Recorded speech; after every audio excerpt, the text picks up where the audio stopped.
Assalamualaikum warahmatullahi wabarakatuh teman-teman. Saya Dinda Nursifa, NIM 2105190008. Saya dari kelas 1A Prodi Pendidikan Sejarah Universitas Galuh Ciamis. Nah, pada kesempatan kali ini saya akan membahas tentang statistika deskriptif. Apa sih statistika deskriptif itu? Yuk cek videonya. Nah, sebelum teman-teman mengenali lebih jauh tentang statistika deskriptif, kalian harus mengetahui apa arti dari statistika tersebut. Statistika adalah ilmu yang mempelajari tentang merencanakan, menganalisis, mengumpulkan, menginterpretasi, serta mempresentasikan data. Statistika ini terbagi menjadi dua. Yang pertama, statistika inferensial dan statistika deskriptif. Nah, statistika deskriptif adalah metode-metode mengumpulkan dan menyajikan suatu gugus data sehingga dapat memberikan informasi yang berguna. Metode ini hanya mendeskripsikan kondisi dari data yang sudah Anda miliki. Dalam penyajian data statistika, yaitu ada dua bentuk, yaitu dalam bentuk grafis dan dalam bentuk numerik. Nah, dalam bentuk grafis terdapat 5. Yang pertama ada histogram, ada pie chart, ada poligon, ada ogive, dan diagram batang. Yuk simak penjelasannya. Histogram adalah grafik dari distribusi frekuensi suatu variabel. Tampilan histogram berupa balok. Penyajian data ini terdiri dari dua sumbu utama dengan sudut 90 derajat, di mana sebagai absis sumbu X dan sebagai ordinat Y. Lebar balok merupakan jarak dari batas kelas interval, sedangkan tinggi balok menunjukkan besarnya frekuensi. Selanjutnya ada pie chart, merupakan sebuah lingkaran yang dibagi menjadi beberapa sektor. Tiap sektor menyatakan besarnya persentase atau bagian untuk masing-masing kelompok. Selanjutnya ada poligon.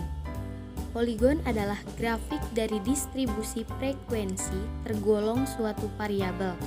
Tampilan poligon berupa garis-garis patah yang diperoleh dengan cara menghubungkan puncak masing-masing nilai tengah kelas.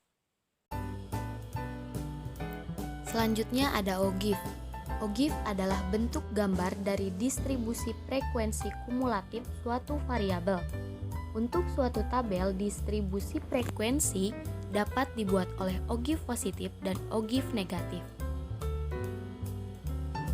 Diagram batang daun sama dengan histogram. Hanya saja informasi yang diperoleh lebih baik karena diagram batang daun memperlihatkan nilai-nilai pengamatan asli. Dalam diagram ini ditampilkan bilangan-bilangan sebagai batang dan di sebelah kanannya ditulis bilangan sisanya. Nah, dalam bentuk numerik juga ada 5. Yang pertama ada central tendency atau ukuran pemusatan, yang kedua dispersion atau pencaran, yang ketiga yaitu fraktil, yang keempat skewness, dan yang kelima adalah pengukuran keruncingan. Yuk simak penjelasannya. Central tendency merupakan pusat sekumpulan data.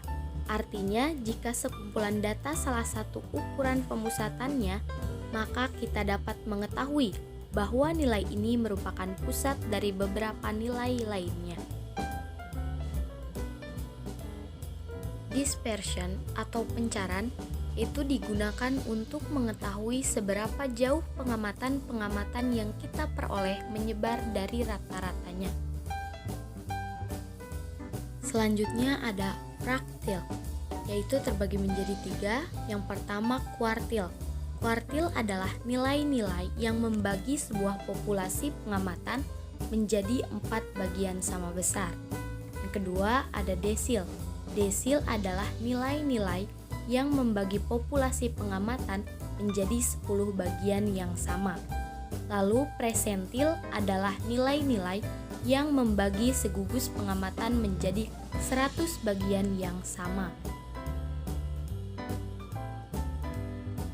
Skewness Skewness menunjukkan kemiringan dari sebuah data yang ditampilkan dalam bentuk histogram.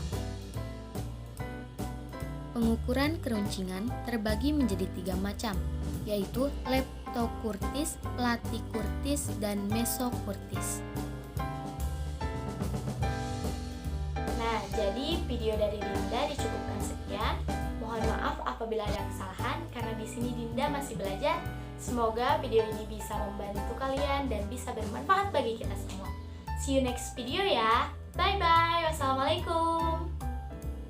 Nah, buat teman-teman, jangan lupa like, subscribe, and share ke teman-temannya ya. Dadah!